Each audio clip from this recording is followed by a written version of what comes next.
Hey gut feeler, welcome to this video about what causes irritable bowel syndrome. This is the follow-up video that I promised you. We had 74 so far gut feelers saying yes, I want to know about the IBS root causes, please make a new video. If you haven't watched the first video, I'm going to link that right up here.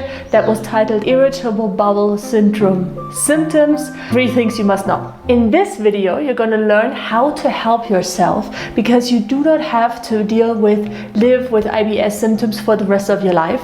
Because when you know these 4 most common root causes that we're going to cover in this video, then you know where to start healing. Now, I recommend you to take pen and paper and write down the root causes that you feel like, oh my god, this might be me. And then at the end of the video, let me know in the comments below which of the things that I mentioned cause your IBS symptoms. What do your gut feelings tell you? Let's get started with root cause number 4. I would love to introduce you to a client that I had last year. Her name was Denise, and she came to me suffering with severe issues, severe symptoms from IBS, irritable bowel syndrome symptom. Before we get started, I always send out a questionnaire where she fills in everything. I ask for all the details for her teeth and for her history and for emotional trauma and events. And what came up, what she shared with me, was that just before Christmas 2022, she lost her mom and her sister in an accident just before they were about to celebrate, a few days before Christmas. And then about a week after the funeral happened, her digestive symptoms started. First there was just constipation, and she thought, oh god, it's the stress, I haven't been sleeping, I didn't do my daily exercises, and she didn't pay any attention, and it went on for weeks and weeks and weeks. Problem was it got worse. And about 2.5 months in, after the constipation issues started, after the funeral, she had her first IBS attack, or IBS flare-up it's also called. Severe stomach cramps. All of a sudden, she didn't know where they came from. She got super anxious. She went to the ER because she was like, oh god, something is wrong, that never happened before.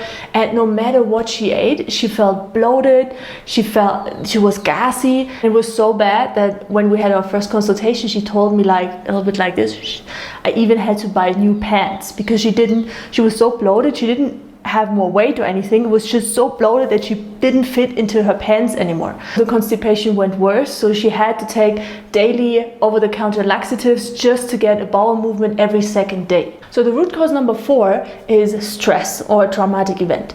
Now keep in mind that it's often not just one thing. Often it's a mixture of different root causes, and then at some point everything comes together and poof, you start having the symptoms. Now let me know if you relate to this. Of course, Denise, she was panicking. She was like, oh my god, I have to see doctor, I have to see a specialist. She actually went to 3 different specialists before we met, and she did the food sensitivity test, the colonoscopy, all the physical examination. Let this sink in. Because the doctor couldn't find any physical cause, that's when they issued irritable bowel syndrome symptom. His answer was antihistamines, some anti-inflammatory, and some antibiotics just in case. The truth is that up until this day, Western medicine doesn't have any answer what causes irritable bowel syndrome symptom, because that's why it's called syndrome. In fancy words, it's what I learned when I studied medicine. IBS is a functional gastrointestinal disorder. Disorder is different from disease. Disorder always says like we don't know. And there's an abnormal bowel function without identifiable anatomic cause. What that basically means is we don't know what it causes, but here, take some medication so you're out of my office. If you're asking Western medicine for help, you're on the wrong address if you want to heal IBS and you don't want to just manage it or just live with irritable bowel syndrome for the rest of your life. And honestly, that's why I'm so happy and like grateful that you're watching this video right now. So let's move on to cause number 3.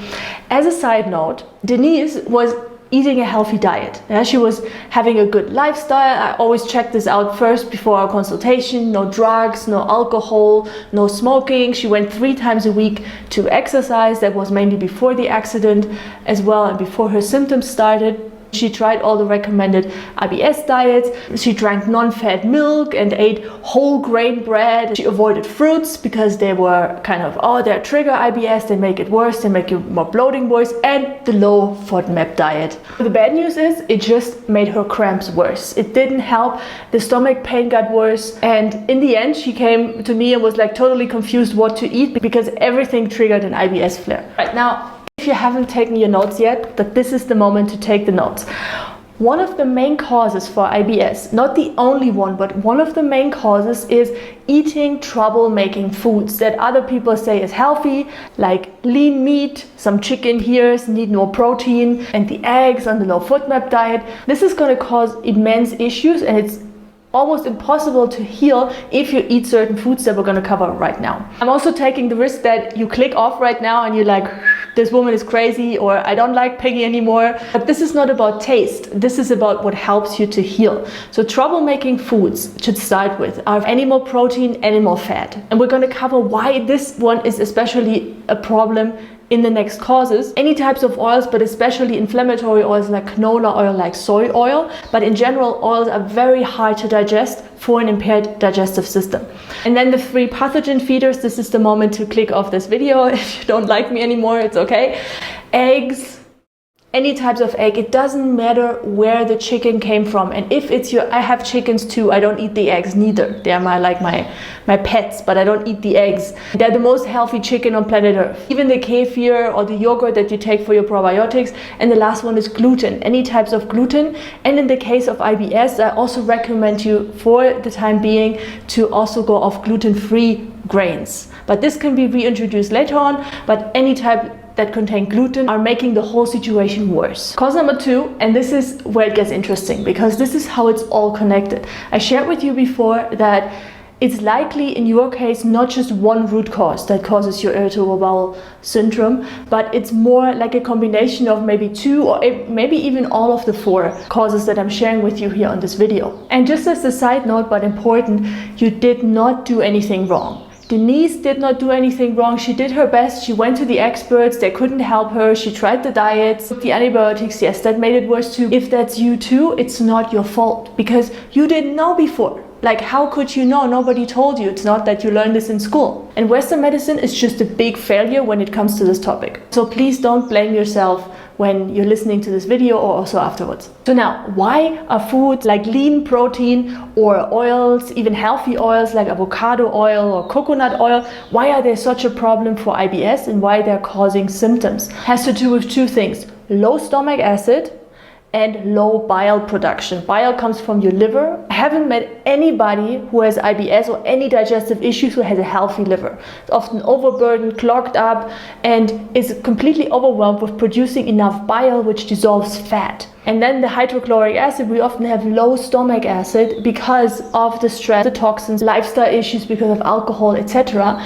And those 2 together, they are the deadly combination if you eat high fat and high protein foods. When food is not properly digested in your system, what happens is food rottening. Likely if you have IBS, you have in your small intestine and in your colon, parts of the cell walls are already clogged up, which also causes malabsorption and the bloating and the gas. So you have the food just sitting there. The egg or whatever you ate is just sitting there and not doing anything. And then bacteria comes and kind of dissects that, and that creates a gas. And that is highly toxic, this gas called ammonia. Ammonia can travel. This is also the cause for leaky gut. It's not that food particles travel through your gut lining. It's complete BS. What actually happens is this gas is produced, and it's just like a ghost. It can go through all tissue. It can go up to your brain. It can inflame your nervous system. Food rot is a huge problem. Cause number 2 for irritable bowel syndrome symptom is an impaired digestive system. Now you might be watching and like, Peggy, you just mentioned all the foods that I'm eating, so what do I eat now? The good news is that it's pretty easy to address the second cause that we talked about, the impaired digestive system, with eating the right diet for your symptoms. To help you out with that, I created a free mini poster, which is called the Gut Repair Cheat Sheet, which you can print out and pin on your fridge like some of my friends did. I put you the link in the description below, and that poster gives you the 6 essential rules, no fuss, super simple, super actionable, and it will help you with starting to address those IBS causes. Make sure you get it down below in the description.